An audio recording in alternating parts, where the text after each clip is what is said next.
Good morning. আজ 23শে জানুয়ারি। তো গতকাল রাত 12টার সময় আমরা হোটেলে চেক ইন করেছি আগ্রা থেকে এসে, তো তাই জন্য আর ভিডিও করা হয়নি। তো দিল্লিতে আমরা যে হোটেলটায় উঠেছি তার নাম শেরি পাঞ্জাব, আরাকাশান রোডে। এই যে এই হোটেলটা, ব্রিজটা দেখা যাচ্ছে। ব্রিজের এপাশে ওপাশে হচ্ছে দিল্লি স্টেশন, আর জাস্ট এপাশে এই গলির মধ্যে আমরা আছি। এই রোডটা হচ্ছে আরাকাশান রোড। হোটেল বাজার, প্রচুর হোটেল এখানে। এবার রুম দেখাই। দুটো বড় বড় রুম আমাদের পার ডে 2500 টাকা করে নিয়েছে, দুটো মিলে। আগের দিন রাত্রে আমি স্টেশনে নেমে বাইরে বেরিয়ে এই হোটেলটা বুক করে গিয়েছিলাম দেখে শুনে।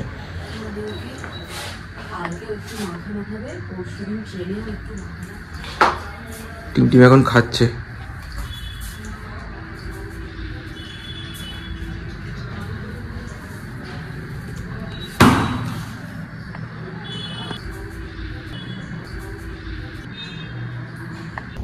এখন 11:15 বাজে। আমরা একটু সাইট সিনে বেরোচ্ছি, একটা ওলা বুক করলাম।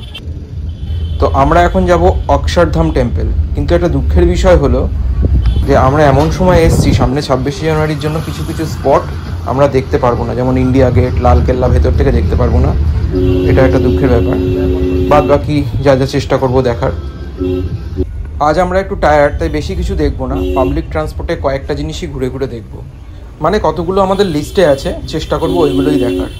আর আমরা ঘুরবো মেট্রো, অটো, ওলা, এই সমস্ততে। আর আমাদের আগের পর্বগুলো যারা দেখেননি, আগ্রা, অমৃতসরের ব্লগগুলো, তারা কিন্তু আগের পর্বগুলো উপরে আই বাটনে ক্লিক করে দেখে নেবে। আমরা পুরোটা গেলাম না, এখানে নেমে পড়লাম। 23শে জানুয়ারির জন্য রোড ক্লোজার আছে, আমরা মেট্রোতে যাব। দিল্লি গেট থেকে আমরা মেট্রো উঠছি, একেবারে পেটিএম থেকে টিকিট করে নিয়েছি।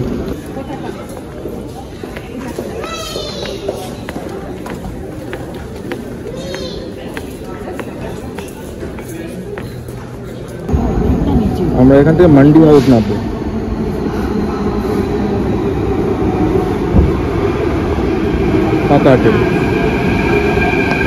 এটা পিঙ্ক লাইন আছে, এরপরে ব্লু লাইন ধরো। এটা পিঙ্ক লাইন আছে, এরপরে ব্লু লাইন ধরো।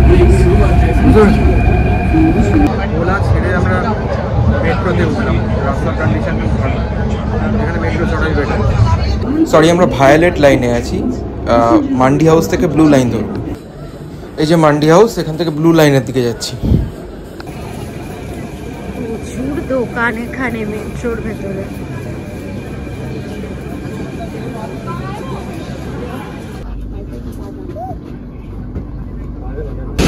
নামলাম অক্ষরধামের সামনে। খাইয়ে দেবে নাকি? খাইয়ে দেবে।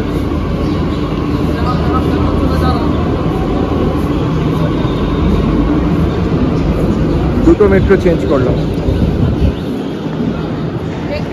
26শে জানুয়ারির জন্য রাস্তা সব ব্লকের ছিল, অনেক রাস্তা ঘুরে ঘুরে আসতে হবে, তাই আমরা ওলা থেকে নেমে পড়ে মেট্রোতেই আসা ডিসাইড করলাম। আমরা অক্ষরধাম স্টেশনে নামছি, নিশ্চিন্তে চলে এলাম, কোনো ট্রাফিক ছাড়া। দিল্লিতে আমাদের প্রথম ডেস্টিনেশন অক্ষরধাম মন্দির, ওই দিকে দেখা যাচ্ছে।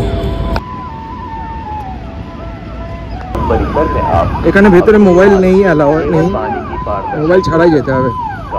মেট্রো স্টেশনটা এখানে, আর আমরা ওখান থেকে হেঁটে হেঁটে এলাম।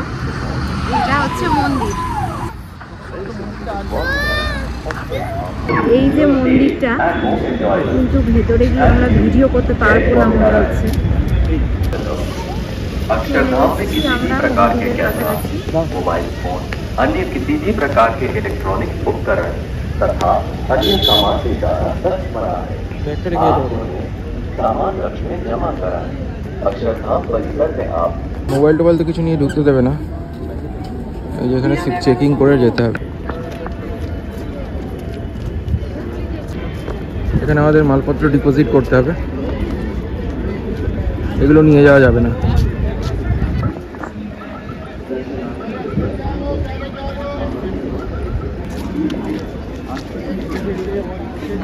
2 hours later.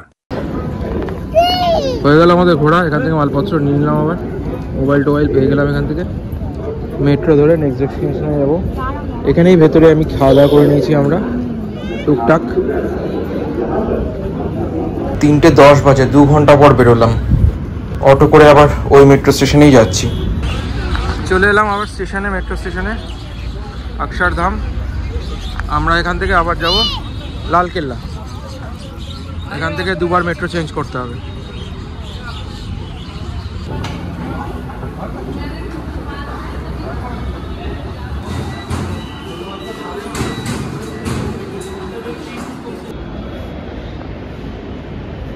এখান থেকে অক্ষরধাম মন্দিরটা দেখা যাচ্ছে।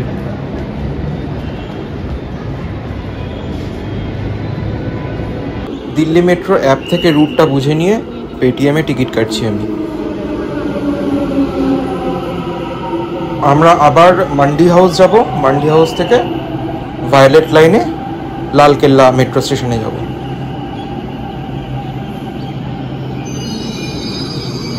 এটা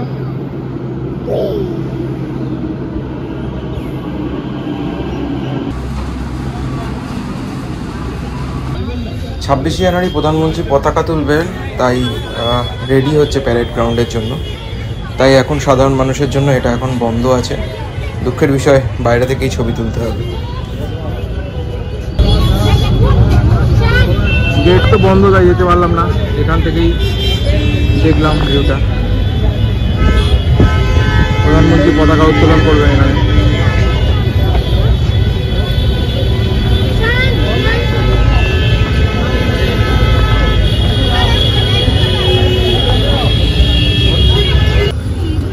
টিমের শরীর আর দিচ্ছে না। পাবলিক ট্রান্সপোর্টে এভাবে ঘোরা খুব চাপের ব্যাপার। যাই হোক, আর আমরা পাচ্ছি না, টিমও পাচ্ছে না। আমরা একটা টোটো বুক করলাম। এখান থেকে আমরা হোটেলে ফিরে যাচ্ছি আরাকাশন রোডে। কালকে অন্যরকম কিছু একটা প্ল্যানিং করতে হবে, কারণ একদিনে এই কটা দেখলে তো আমরা পুরো দিল্লি কভার করতে পারবো না। দেখি কালকে কি ব্যবস্থা করতে পারি। ঘুরতে পারলাম না, এই দুটো জায়গাতে ঘুরে চলে এলাম। ঘুম পেয়েছে বলে কালকে গাড়ি বুক করে ঘুরবো। গাড়ি বুক করে নিয়েছি, একটা ডিজায়ার গাড়ি, 8 ঘন্টার জন্য 2000 টাকা নেবে। এভাবেই ঘুরবো। স্টেশনের কাছেই আছি, তো স্টেশনে এলাম একটু।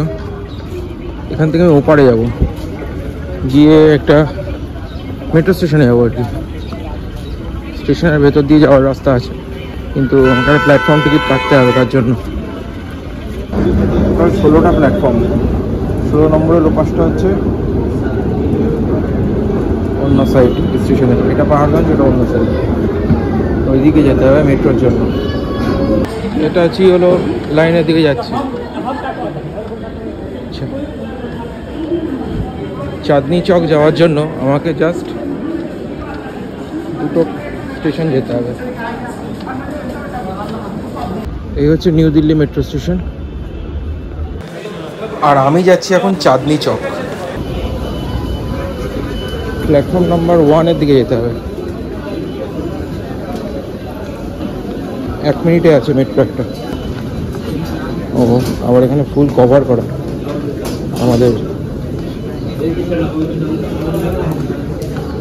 সল্টলেকের মেট্রোর মতো। 10 মিনিটের মধ্যে পৌঁছে গেলাম চাঁদনি চক।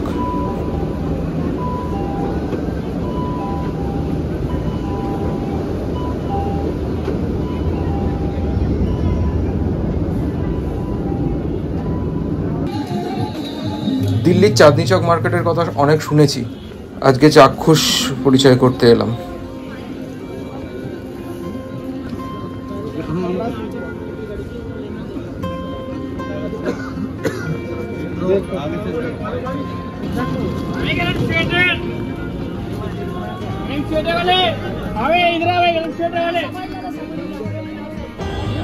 এই জায়গাটা অনেকটাই ধর্মতলা আর বড় বাজারের, আমাদের ওখানকার ধর্মতলা আর বড় বাজারের সংমিশ্রণ টাইপের। স্টেশন থেকে মেট্রো প্ল্যাটফর্ম থেকে যখন বেরোলাম, প্রচুর ফুটপাতে দোকান ছিল এবং ওই সেল ব্যাপারটা ছিল। আর এখানে প্রচুর ড্রেস, জামা কাপড়, ব্যাগ, গয়না গাটি, সমস্ত কিছুর দোকান ভর্তি এখানে। মানে বেশ বড় সড়ো একটা মার্কেট। মানে এখানে শপিং করতে এলে সবই হয়তো পেয়ে যাবে, মানে বিয়ের মার্কেটিং, মার্কেটিং, সব রকম মার্কেটিংয়ের জিনিস হয়তো পাওয়া যায় এখানে। যা দেখতে পাচ্ছি বেশ বড়, আমি হয়তো কিছুটাই ঘুরতে পারবো। এটা হচ্ছে পরাঠে वाले गली। নিয়ে নিলাম ছোলে বাটোরে, একা এসেছি তো একা খাওয়াটা চাপের এতটা, আর একটা বাদাম শেক নিয়ে নিলাম।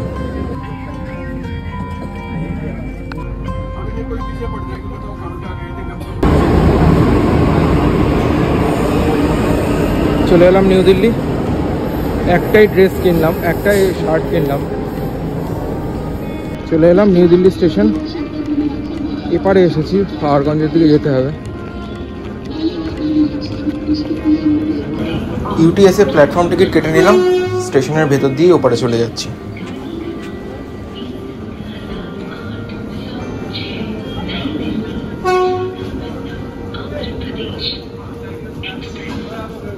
একটা জিনিস বুঝেছি, দিল্লি স্টেশনের বাইরে চিটিংবাজ ভর্তি, মানে অটোওয়ালা, ট্যাক্সিওয়ালা সব চিটিংবাজ। 1% হয়তো ভালো হতে পারে, সেটা পাওয়া খুবই দুষ্কর। সব চিটিংবাজ, সব চিটিংবাজ।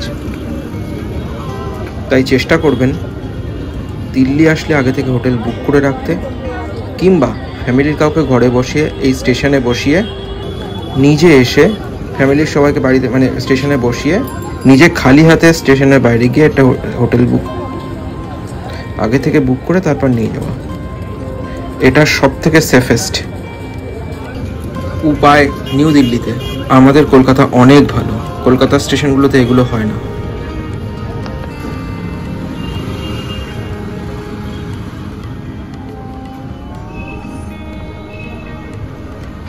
চলে এলাম হোটেলের কাছে, চাঁদনি চক ঘুরে। আমার একবার যাওয়ার ইচ্ছা ছিল, তাই গেলাম আর কি। একটা H&M এর শার্ট কিনলাম 550 টাকা দিয়ে।